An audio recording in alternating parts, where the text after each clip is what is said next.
Right? This is Kevin Commons, who was a solicitor. He was a top solicitor, ran his own practice in Cumbria. 6 months prior to the shootings, there was Cumbrian floods. Now, people were saying that these floods were caused by the water company, right? Because the rainfall was not unprecedented, apparently. And there's a particular reservoir, called a Thirlmere Reservoir, which they'd been overfilling, allegedly, right? And that exacerbated the floods. This is what Kevin Commons' law firm was saying, and it was suing United Utilities, the water company, alleging that they caused the floods. Now, you're talking thousands of houses, each with £10,000–20,000 worth of damage. A police officer died in these floods. So you're talking a huge legal case. And if you read articles such as this one, they're pretty convincing that perhaps this water company was negligent and exacerbated these floods. This is Marcus Nixon, who continued the legal action against United Utilities after Kevin Commons had been murdered by Derrick Bird, and I did speak to him briefly. I'll mention that in a second. So what made me suspicious was this article, because the two leading figures at United Utilities both stepped down shortly after Derrick Bird went on his killing spree. And I just thought that was a bit of a coincidence. This article says that United Utilities dismissed the claim that their chief executive, Philip Green, is considering stepping down. And you can see the date on there. It's the 24th, so it's a week before Derrick Bird's killing spree. The main guy is going to step down. It says that dismissed claim, but he did step down not long after. And the managing director, Charlie Cornish, also stepped down in June of 2010. So the two main guys stepped down round about the time of the Derrick Bird incident. This is Philip Green, the chief executive, who stepped down with David Cameron. He's got some very powerful friends. He used to be the director and chief operating officer at Reuters. So the point I'm making is, if Kevin Commons' legal action had been successful, this guy, chief exec of United Utilities, probably would have been in prison. Right? Probably. Because the police officer died in those floods, and if they'd been found negligent, he's the top guy, so he's the one who would get the blame.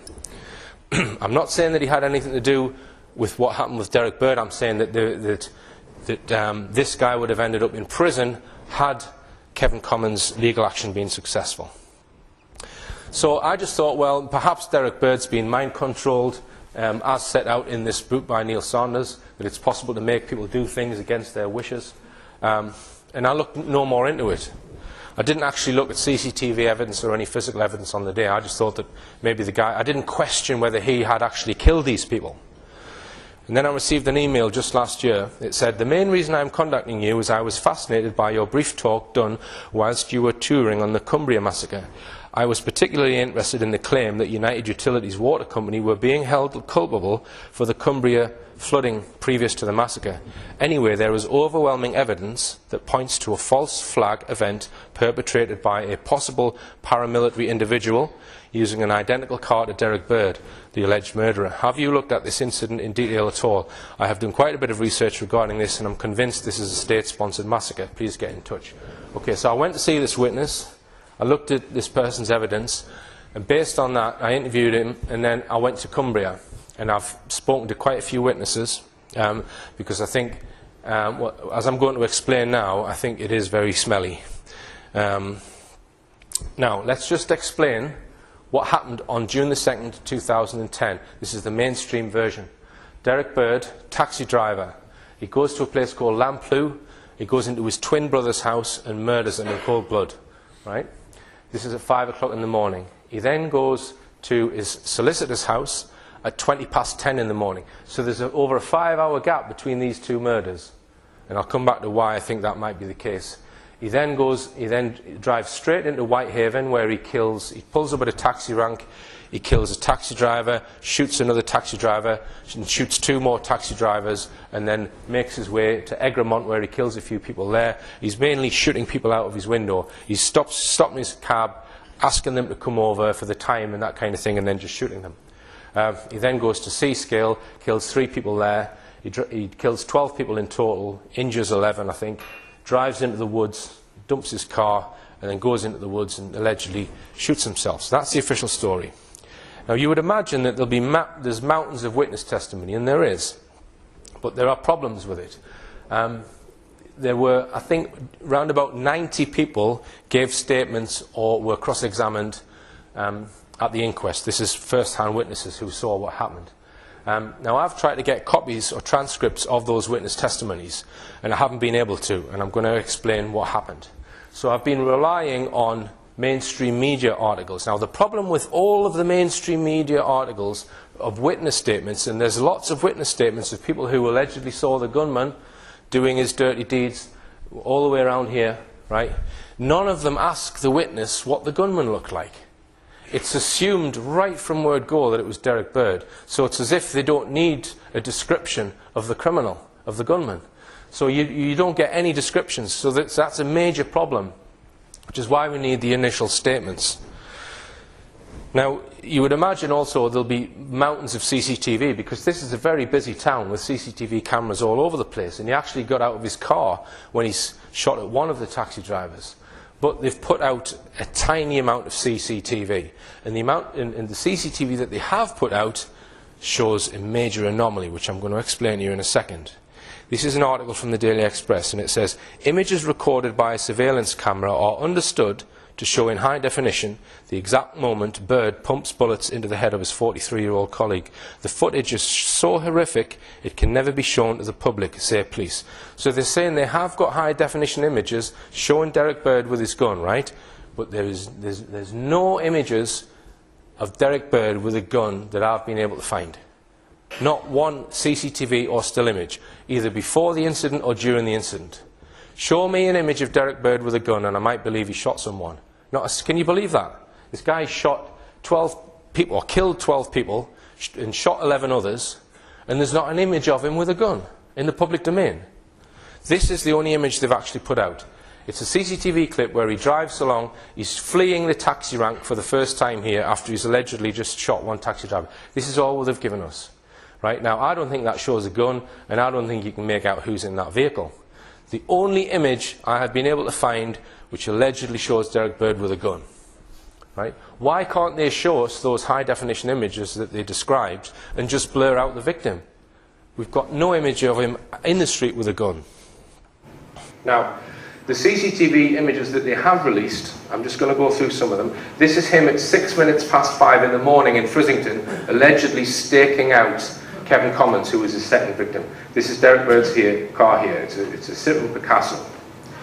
Now, I'm just going to run through what happened in Whitehaven. So, he shot his twin brother at 5 in the morning. 20 past 10, he shot his solicitor in another village. He's driven into Whitehaven. Now, he drives into Whitehaven. He stops his car, winds the window down. He calls over Darren Rocastle, pumps 2 bullets into him. He dies. He then moves his car about 15, 20 feet further forward, jumps out the car, and he runs up the street where he pursues another taxi driver and he shoots him. Right?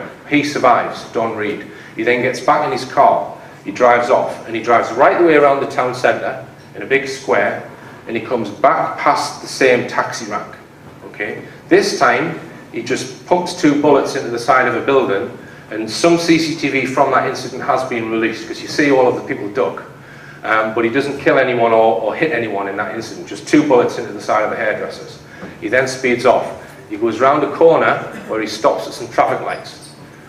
We all stop at traffic lights when we just killed someone. Anyway, supposedly another taxi driver, he calls over, comes to the window, shoots him, Paul Wilson.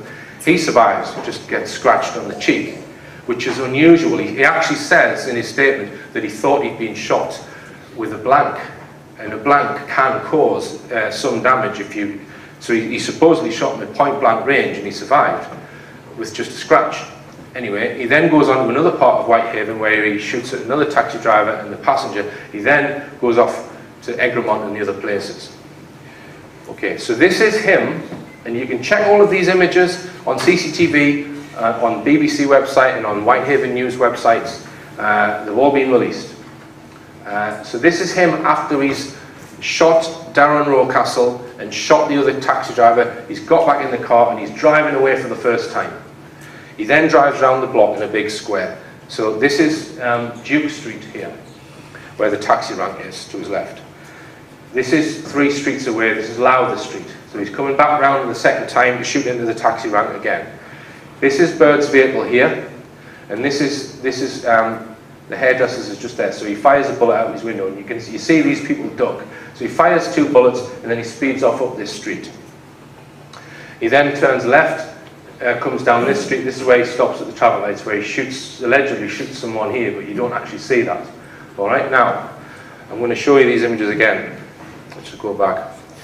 This image is his vehicle at the end of his killing spree, which is dumped at the end of a country lane. He's gone off into the woods. I'm going to show you the video that this comes from. This is from a helicopter. Derrick Bird's few hours of carnage ended near here. What made him start the shootings that ended with 12 people, 13 including himself, dead? See there, that's a taxi sign on top of his car, okay? Because it was a taxi, allegedly. Now, this is, as I said, this is after he's shot at Down Rocastle. You can see there's clearly something on the top of his car, looks like a taxi sign. And I think they're the same thing, because you've got a little yellow arm or something there to the side, and the vehicle's the other way around. You can see, I think they're probably the same vehicle. Now, and I think it's something like that what we're looking at. Now, if we just summarise these images that I've just showed you, 6 minutes past 5 in the morning, there's no taxi sign on top of the car. Then we've got 10:32 taxi sign on top of the car. 2 streets or 3 streets later, a minute later, no taxi sign. And drives past the taxi rank again, no taxi sign. So this is him driving past the rank after he fires into it the first time, and this is him the second time. So where's the taxi sign gone on top of the car? There is some doubt also about these logos along the side of the car, but you can't really see in the images whether it's there or not. And then this is around the corner again, just a minute later, no taxi sign, and then at the end of the killing spree, taxi sign on top of the car. Okay. Now, what I think this suggests is that there was 2 vehicles, a replica vehicle. I think this possibly is Derrick Bird's car, and this is Derrick Bird's car. And I think we've maybe got an operative here. Now, I'm going to explain why I think that is the case.